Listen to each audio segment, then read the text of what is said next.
So this section will be about third logic, or 3L, and the nickname he gives is skeptic. Once again, I will express heresy, but I will still say skepticism is not philosophy at all, but psychology. The title of skeptic is deserved by any owner of the third logic, regardless of the level of education and degree of philosophical training. There would be a desire to deny the effectiveness and necessity of the rational principle in man. This is quite enough to end up in the camp of skeptics. However, the third logic would not be the third function if it were not internally bifurcated and, along with a furious denial of reason, secretly did not worship it. The poet Alexander Bloch almost shouted in his letters, I know love, I know that there will be no intelligence. I don't want it. I throw it away, throw mud at it, trample it with my feet. But in one of the questionnaires, he admitted, my favorite quality is mind. Typical of the third function, love-hate in the third logic is original only in that it is addressed to human mental activity. Right, the third function seems to have this kind of two-faced nature to it.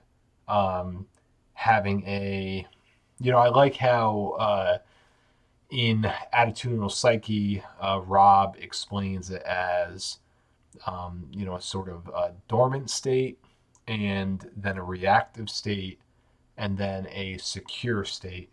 Um, and Afanasiev describes it in a similar way, having like a ignoring, avoidant state, and then a kind of volatile, aggressive uh, reaction to the aspect, and then ultimately having a more mature, like self-development, growth state at the end. So, uh, do, do, do. An ordinary, everyday skeptic is a silent person, very cautious in his premises and conclusions, who treats various kinds of categorical judgments with hostility and irony. Moreover, silence as a certain form of existence prevails for him. One owner of the third logic, being married to a man with the fourth logic, once complained to me, I know that I am smarter than him, but I want to open my mouth and I can't. Something is stopping me. Indeed, the skeptic is almost always doomed to silence, although it is a burden to him more than anyone else.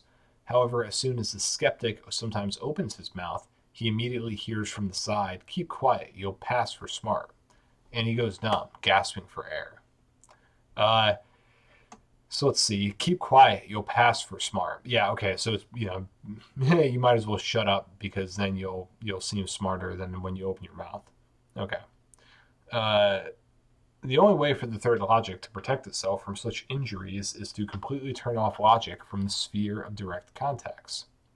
What deep down in your soul you really don't want, and in the conditions of modern society, is impossible. Therefore, the skeptic can only limit himself to minimal self defense, running away from the most pressing questions, discussions, debates, and more importantly, preventing attempts to use logic in conflict situations. Phrases like, we won't discuss, stop chatting, with which the third logic usually begins a conflict, pursues precisely this goal.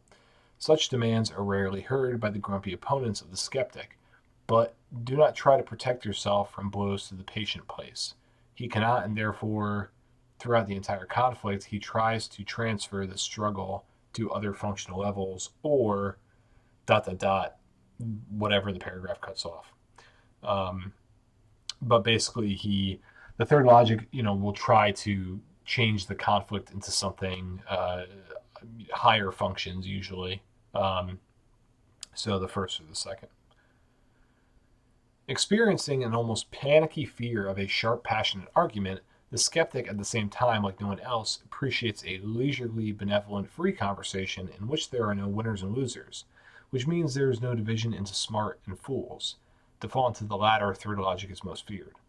She values, to put it bluntly, empty chatter, in which the process is much more valuable than the result.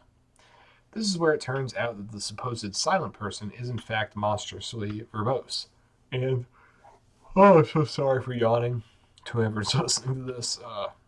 Um, that there is no greater joy for him than to quietly, almost in a whisper, gurgle and gurgle, going through topic after topic, like the beads of a rosary. The third logic is particularly successful in two themes. The first is the classical skeptical one, about the inconsistency of reason. The work of Sextus Empiricus against the logicians can be considered a standard in this case. Perhaps, and without competing with Sextus Empiricus, each skeptic makes his own contribution to this direction, very inventively, and more importantly, logically proving the uselessness of logic. Although even the ancient opponents of the first skeptics pointed out that fighting reasoning against reasoning is not very correct. But this is the two-faced resourcefulness of the third logic, to deny intelligence in such a way that everyone can say, how smart he is. Yeah, okay, I can definitely see 3Ls engaging in that kind of thing. Another topic, or better to say, an area in which the third logic breathes easily, is the border between knowledge and ignorance, that unsteady strip where there are no dogmas yet, only facts and, I guess, hypotheses and opinions. It is here that the talent of the third logic, the great master of sophistication in multivariance, constructing exquisite paradoxes, weaving speculative laces, and bringing every situation to the point of absurdity, unfolds in full force. I suppose that the question, how many angels can sit on the end of a needle, was invented by the third logic. The complexity of thought is generally internally closer to the third logic than simplicity. This circumstance is interesting because in philosophy, there's a principle called Occam's razor, according to which from two options for solving a problem, complex and simple, it is necessary to cut off the complex option as the most unproductive and cumbersome. So the usual opposition between the first and third functions is embodied here too. First logic, of course, accepts Occam's razor. Third logic does not accept it at all and prefers a complex solution to a simple one. Yes, very true. That's a good paragraph. You can take a lot from that. Okay. Much more caution than when analyzing hypotheses and opinions is shown by the third logic when analyzing dogmas. Unlike the second logic, which is fearless enough to test even commonly used common truths, the third logic does not feel strong for an open rebellion against them. Its rebellion is hidden. It is painful, gradual, in the expression of the great skeptic Kant, shaking off one's dogmatic sleep. So I guess he types Kant as a 3L, interestingly enough. Describing Churchill's third logic, Lloyd George wrote, Churchill's mind was a powerful mechanism, but in the structure of this mechanism, and perhaps in the materials from which it was composed, there was some incomprehensible flaw that prevented it from always operating properly. The critics could not say what was the matter here. When a mechanism malfunctioned, its very power led to disaster not only for himself, but also for those people with whom he worked. That's why the latter felt nervous about working with him. In their opinion, some fatal flaw was hidden in the metal from which it was cast. This weakness was brought forward by Churchill's critics to justify their refusal to use his great abilities at this time. They saw in it not a positive value to be used in an hour of danger, but an additional danger to be guarded against. Unfortunately, Lloyd George only points out the presence of some kind of flaw in Churchill's logic, but apparently is not able to formulate what this flaw is. My attempts to ask the owners of the third logic about this were also not very fruitful. The answers were brief, and it followed that the formation of priorities and systematic thinking, thoughts spread like crabs, are especially difficult for them. Thinking third logic is a kind of labyrinth in which all paths are equally acceptable, but there is no way out. Okay. Special topic. The relationship between thinking itself and speech.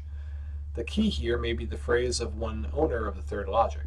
I cannot think and speak at the same time. An amazingly accurate confession. First logic thinks first, then speaks. Second logic is able to do this at the same time. In addition, the third logic also strives for simultaneous thinking and speech, but practice shows that for it such a situation is an ideal, not a reality. Gaps constantly form between an intellectual product and its implementation, which have to be filled with all sorts of rubbish in order to hide the defect. Therefore, one characteristic sign of the third logic is the abundance in speech of all kinds of dirty words, interjections, mooing, and similar attempts to gain time for thinking. while maintaining the appearance of continuity of the speech flow. The now parodic UC. Okay, yeah, I can see actually. Yep, that makes some sense. So, I suspect for a significant part of the owners of the third logic, the problem lies not so much in unsystematic thinking and associated doubts regarding mental abilities, but in the constraint and underdevelopment of the speech apparatus. Therefore, in the development of speech, starting from infancy, I see the main solution to the problem of skepticism. Otherwise, the consequences can be very sad. For example, Alexander Bloch almost died of hunger during the Civil War because rations were given to writers for lectures. I'm pushing through the yawning. Oh man, this is so bad. Because rations were given to writers for lectures, but due to his innate skepticism, he was not capable of lecturing. Bloch told his colleagues, "I envy you all. You know how to speak. You read somewhere out there, but I can't. I can only do it according to what is written." I assumed that it was with the third logic and not with the coal swallowed in childhood that the speech problem of the prophet Moses was associated. This is what it looked like according to the Bible. And Moses said to the Lord, "I am not a man of speech, and I was like that both yesterday and the day before. I speak hard and am tongue-tied." Exodus 4:10. Moreover, the degree of his tongue-tiedness was so great that his brother Aaron was forced to speak for the prophet. "You, Moses, will speak to him, Aaron, and put words into his mouth, and he will speak to the people instead of you, so he will be your mouth." Exodus 4:14. Okay. An idea of the feelings experienced by the third logic when it finds itself in the department is given by excerpts from one letter to a psychiatrist. I teach at a technical university. For the 6th month now, I have been giving a course of lectures in my specialty. I'm reading. Okay, this is a weird translation bit, but in my specialty, I'm reading. It says wrongly. I don't read, but I suffer and torment my listeners. I go out to my listeners like a statue of a commander. Everything is wonderful and amazing. My tongue doesn't move. There's a stake in my spine. The weight of an Egyptian pyramid is on my shoulders. And in my brain, and in my brains, what's in my brains already, the devil will understand. Smokescreen. I forget half the material. No notes help. Okay, so a guy is a teacher at a university and he can't talk very well in front of his students. Okay. Another source of intellectual failure for the skeptic is the very order of functions, which puts which puts logic at the bottom. Correct thinking is especially difficult for the third logic because the powerful functions standing above simply break its apparatus for themselves. Powerful, irresistible I want, first will, easily turns into a clown, I think, third logic, and nothing can be done about it. Okay, so first will clown the fuck out of third logic just by its functional stacking. So is the unconscious belief... Okay, so there's some like cutoff here. I don't understand. The unconscious belief that objectivity can be overcome by desire alone.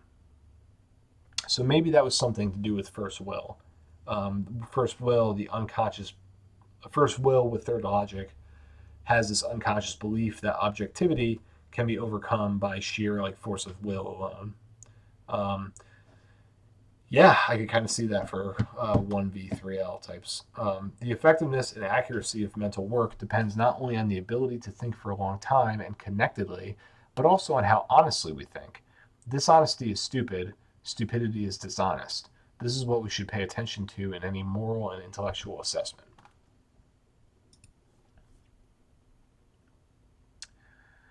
If a skeptic turns to politics, then the first thing that characterizes him is a consistently strained relationship with the press.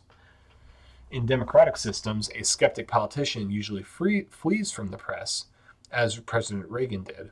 Under totalitarian regimes, the skeptic ruler saves himself from it through repression. An example is Napoleon, who closed 160 French newspapers in one day. He laid the heavy hand of censorship on the remaining ones and claimed that another newspaper was worth 1,000 bayonets. This statement of the great commander like a drop of water, reflected the respect and fear that the third logic constantly experiences in front of a word that is difficult for it. Several observations on not very significant but characteristic features of the third logic. First, she is the main consumer of crossword puzzles, logic problems, and tests.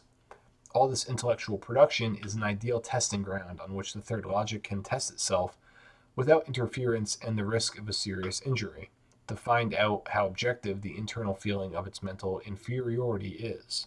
Although, in my opinion, crosswords and tests are not capable of giving a true picture of the state of the logical apparatus. However, as a psychotherapeutic agent, they are absolutely necessary, inspiring and consoling a large army of skeptics. Second, the third logic, even without being emotional, i.e., with the fourth emotion, is still prone to mysticism. The mechanism of this tendency is quite transparent.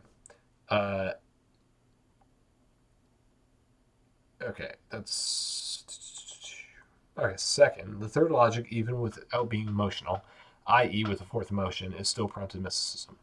The mechanism of this tendency is quite transparent. Innate skepticism, which causes hostility to the rational principle, in the search for something alternative and positive, automatically pushes the third logic into the camp of mysticism. True, usually skeptical mysticism with the fourth emotion is not deep and is limited to a tendency towards superstition, which such famous skeptics as Reagan and Yeltsin openly admitted.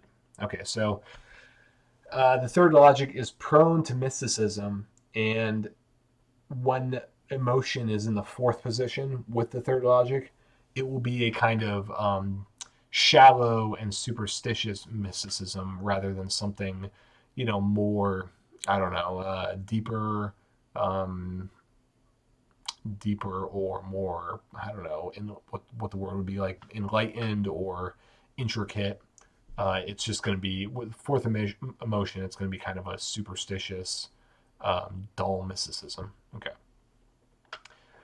Third, if the third logic works in the artistic field, then it is closer in spirit to such movements as expressionism, Dadaism, surrealism, etc. The secret of this sympathy is also simple.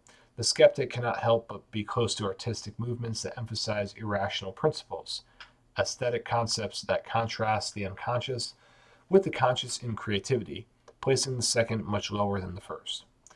Yeah, and I don't know if that's true, but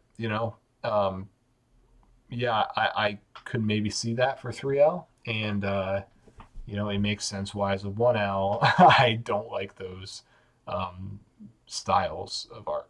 But anyway, so that's 3L, and we'll move on to the next one in a second.